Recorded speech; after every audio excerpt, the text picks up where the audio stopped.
Hello guys, അപ്പോൾ ഇതേ കുറേ ദിവസമായിട്ടുള്ള കാത്തിരിപ്പിനൊടുവിൽ നമ്മളിതേ നമ്മുടെ ഹാങ്ങിങ് ബോട്ടിൽ ചെടികൾ വെച്ചിരിക്കുകയാണ്. കഥ എന്നാന്ന് പറഞ്ഞാൽ ഞങ്ങൾ ഓഫർ പെരുമഴ വരുന്ന സമയത്ത് നമ്മുടെ കൈ വെറുതെ ഇരിക്കത്തുള്ളൂ. ഞാൻ ഒരുപാട് പ്രാവശ്യം മേടിക്കും, ഈ പ്രാവശ്യം വിചാരിക്കും ഈ പ്രാവശ്യം ഒരെണ്ണം മേടിച്ച് കൂട്ടല്ലേ ദൈവമേന്ന്. പക്ഷേ ഓഫർ വരുന്ന സമയത്ത് നമുക്ക് കൈയും കണ്ണൊന്നും കാണിയില്ല എന്ന് പറയുന്ന പോലെ കണ്ടമാനം അങ്ങ് വാരിക്കൂട്ടും ഓഫറിൽ കേട്ടോ. ഇത് നമ്മൾ ദിവാലിക്ക് മേടിച്ചൊരു സാധനമാണ്, നമ്മുടെ ഹാങ്ങിങ് ബോട്ടായിരുന്നു കേട്ടോ. പക്ഷേ പോട്ട് ചെയ്യുന്നത് ഇപ്പോഴാണ്, കാര്യം മറ്റൊന്നുമില്ല കേട്ടോ. ഞങ്ങളിരിക്കുന്ന ലേഔട്ടിൽ വെള്ളമില്ല. അപ്പം ഞങ്ങൾ ഈ ലേഔട്ട് എന്ന് പറഞ്ഞാൽ 20 ഏക്കറുള്ള ലേഔട്ടാണ് കേട്ടോ. അപ്പം നമ്മൾ മേടിച്ച സമയത്ത് കുറച്ച് വീടുകൾ മാത്രമേ ഉണ്ടായിരുന്നുള്ളൂ. കോമൺ ആയിട്ട് ഒരു 10-13 ബോർ ഉണ്ടായിരുന്നു കേട്ടോ.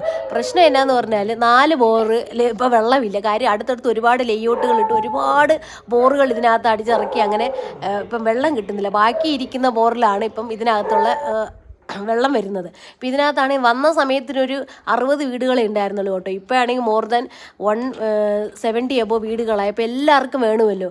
അത് കാരണം ഇപ്പം നമുക്ക് വെള്ളമൊന്നും കിട്ടുന്നില്ല. അപ്പം ഞാൻ എന്നാ ചെയ്യുന്നത് പറഞ്ഞാൽ നമുക്ക് പട്ടികൾ ഉണ്ടായിരുന്നില്ല. അപ്പം നമ്മൾ കുഞ്ഞുങ്ങളെ ഷെൽട്ടറിലോട്ട് മാറ്റി കേട്ടോ. ഇപ്പോൾ അവിടെയാണ് നമ്മുടെ ഈ പരിപാടികളൊക്കെ ചെയ്തത്, ചെടികൾ കൊണ്ട് കുത്തി നിറയ്ക്കൽ. അവിടെയാണെങ്കിൽ അവർക്ക് അടുത്ത് സ്വന്തമായിട്ടൊരു ബോർ തന്നെ ഇട്ടുണ്ട്. ആ ലേഔട്ടിലുള്ള ബോറിലാണ് കേട്ടോ ഇപ്പോഴത്തെ കളി എന്ന് പറയുന്നത്.